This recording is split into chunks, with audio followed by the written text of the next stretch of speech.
Hello everyone, good morning to all of you. पिछले class में ही हम लोग राजनीति पर सोशल मीडिया का क्या प्रभाव है इसे हम पढ़ रहे हैं। जो कि हमने इसका परिचय जाने कि राजनीति में सोशल मीडिया का क्या प्रभाव है और फिर इससे क्या लाभ है, क्या हानि है, क्या क्या इस पे कुछ कानून भी बनाया गया है, ये सब हमने पिछले क्लास में ही हम पढ़ चुके हैं। आज हम पढ़ेंगे कि सोशल मीडिया से क्या क्या चुनौतियां उभर के आया है और उसके लिए समाधान क्या है, इसे हम जानेंगे। इसमें हम पहला टॉपिक है फर्जी खबरें और गलत सूचना। फर्जी खबरों और गलत सूचनाओं का प्रसार राजनीतिक संवाद की अखंडता के लिए एक बड़ा खतरा बनते जा रहा है।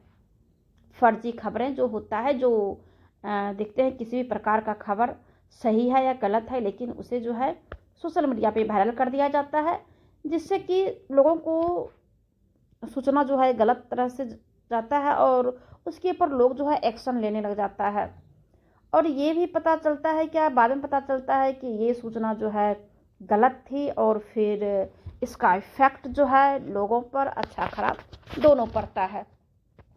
तो फर्जी खबर या गलत सूचना का प्रसार राजनीतिक संवाद की अखंडता के लिए खतरा है, ठीक है। और असत्यापित सामग्री का तेजी से साझा किया जाना तथ्यों की विकृत कर सकता है और जनता की राय को भी प्रभावित करता है। ध्रुवीकरण और इको चैम्बर को बढ़ावा देना।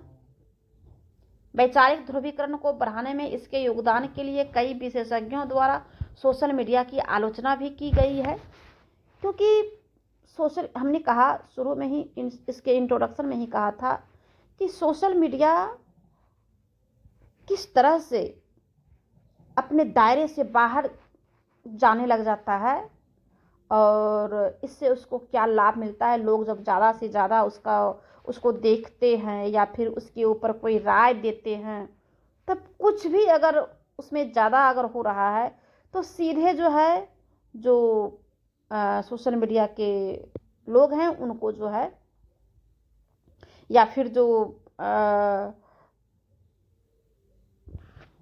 काम इस पे करते हैं, जो चला रहे हैं, जिसका अकाउंट है, उसको किस प्रकार से जो है उसको लाभ मिलता है। तो ज़्यादातर उसको लाभ कमाने के चक्कर में जो है वो क्या करते हैं, गलत सूचना भी फैला देते हैं। तो इससे लोगों की राय में क्या होता है, प्रभावित करता है। ध्रुवीकरण में जो है वैचारिक ध्रुवीकरण को बढ़ाने में इसके योगदान कई विशेषज्ञों ने इसके सोशल मीडिया पर जो है आलोचना किया है। मतलब लोगों को जो है एकजुट करने के लिए जो है उसमें बहुत से तरीका वो अपना लेते हैं जो सही नहीं भी रहता है। उपयोगकर्ता ऐसी सामग्री के संपर्क में आते हैं और उनकी मौजूदा मान्यताओं के साथ मेल भी खाती है, जिससे इको चैम्बर को मजबूत किया जाता है, जो स्वस्थ राजनीति बहस में क्या होता है, ये बाधा उत्पन्न करते हैं। इसे अच्छे से समझने के लिए कई बार पढ़ना पड़ेगा और जब पढ़ते रहिएगा तब इसे अपने जो है समझ में आ जाएगा, क्योंकि रटने से जो है फिर भूल जाएंगे और जब इसे समझ लेंगे तो फिर इसे अपने मन से भी दूसरे तरीक़ा से भी हम लिख सकते हैं। हिंसा से संबंधित होता है। ऑस्ट्रेलिया में किए गए विभिन्न अध्ययनों के अनुसार सोशल मीडिया के बढ़ते उपयोग और ऑनलाइन दक्षिणपंथी कट्टरपंथ के बीच संबंध के प्रमाण भी मिले हैं। उदाहरण के लिए जर्मन अध्ययन में पाया गया कि स्थानीय स्तर पर फेसबुक की सेवाएं बंद होने, तकनीकी खराबी या इंटरनेट में रुकावट के कारण से इन स्थानों पर हिंसा की कमी आई है।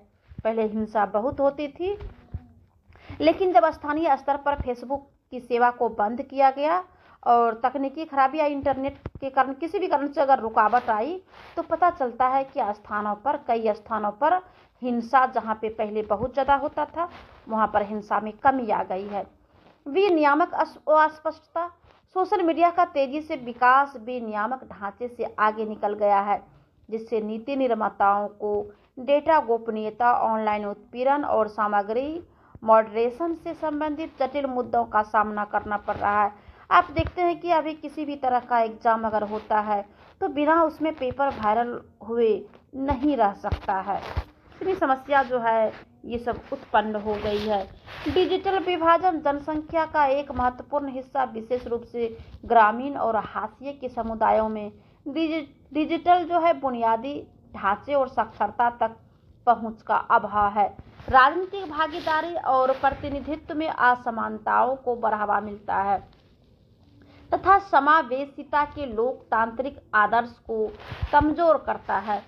अब तो ये सैद्धांतिक बात हो गया। आप उदाहरण के रूप में जब समझेंगे तब इस सिद्धांत को आप जानेंगे, ये काम को जानेंगे। जैसे कि भारत में 820 मिलियन से ज़्यादा सक्रिय इंटरनेट उपयोगकर्ता हैं। जो हमेशा उपयोग करते हैं उसमें 820 मिलियन से ज़्यादा उपयोग करता है, इंटरनेट का जो उपयोग करता है, जिनमें से ज़्यादातर ग्रामीण इलाकों से आते हैं। गैर सक्रिय इंटरनेट उपयोगकर्ताओं की संख्या घट रही है। इंटरनेट इस्तेमाल के मामले में महिलाएं पुरुषों से पीछे हैं। ये हुआ डिजिटल विभाजन। असमान भागीदारी।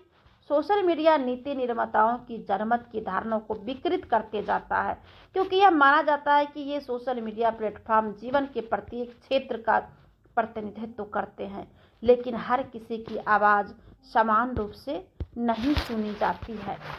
मीडिया साक्षरता। नागरिकों को तथ्य और कल्पना में अंतर करने और डिजिटल परिदृश्य को जिम्मेदारी से संचालित करने के लिए आवश्यक आलोचनात्मक सोच कौशल से लैस करने हेतु मीडिया साक्षरता कार्यक्रमों में निवेश की आवश्यकता होती है। पारदर्शिता और जवाबदेही। राजनीतिक दलों और सोशल मीडिया प्लेटफार्मों को गलत सूचना से निपटने, उपयोगकर्ता डेटा की सुरक्षा करने और नैतिक मानकों को बनाए रखने के लिए क्या है, पारदर्शिता और जवाबदेही उपायों को अपनाना चाहिए। विनियामक सुधार भी करने की जरूरत है। नीति निर्माताओं को उद्योग के हितधारकों के साथ मिलकर मजबूत विनियामक ढांचा विकसित करने चाहिए, जो लोकतांत्रिक मूल्यों और सार्वजनिक कल्याण की सुरक्षा की आवश्यकता के साथ मुक्त अभिव्यक्ति की अनिवार्यता को संतुलित करता है। इसे आप अच्छे से पढ़ेंगे और 2 बार 3 बार पढ़ेंगे तब जो है ये समझ में आएगा। डिजिटल समावेशन।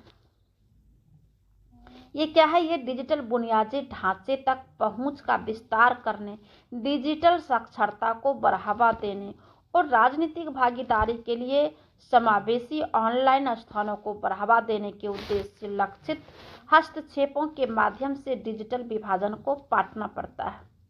भारत के निर्वाचन आयोग की भूमिका भी इसमें काफ़ी महत्वपूर्ण है, क्योंकि ईसीआई को सोशल मीडिया और पारंपरिक मीडिया पर राजनीतिक विज्ञापनों के बीच समानता सुनिश्चित करनी चाहिए और आदर्श आचार संहिता को सख्ती से लागू करना चाहिए तथा राजनीतिक दलों की साइबर गतिविधियों पर सतर्कता भी बढ़नी चाहिए। अब लास्ट में हम निष्कर्ष के रूप में लिख सकते हैं कि सोशल मीडिया और भारतीय राजनीति के बीच सहजीवी संबंध है। एक दो-धारी तलवार है जो अवसरों और चुनौतियों से भरपूर है। अवसर भी है तो चुनौती भी है। जैसे जैसे तकनीक विकसित होती है, नीति निर्माता, तकनीक कंपनियां और बड़े पैमाने पर समाज के लिए इस क्षेत्र में सहयोगात्मक रूप से आगे बढ़ना, सोशल मीडिया का लाभ उठाना और इसके संभावित नुकसानों को कम करना अनिवार्य होते जा रहा है। तो ये सारे जो है हमारे भारतीय राजनीति को प्रभावित करने वाले सोशल मीडिया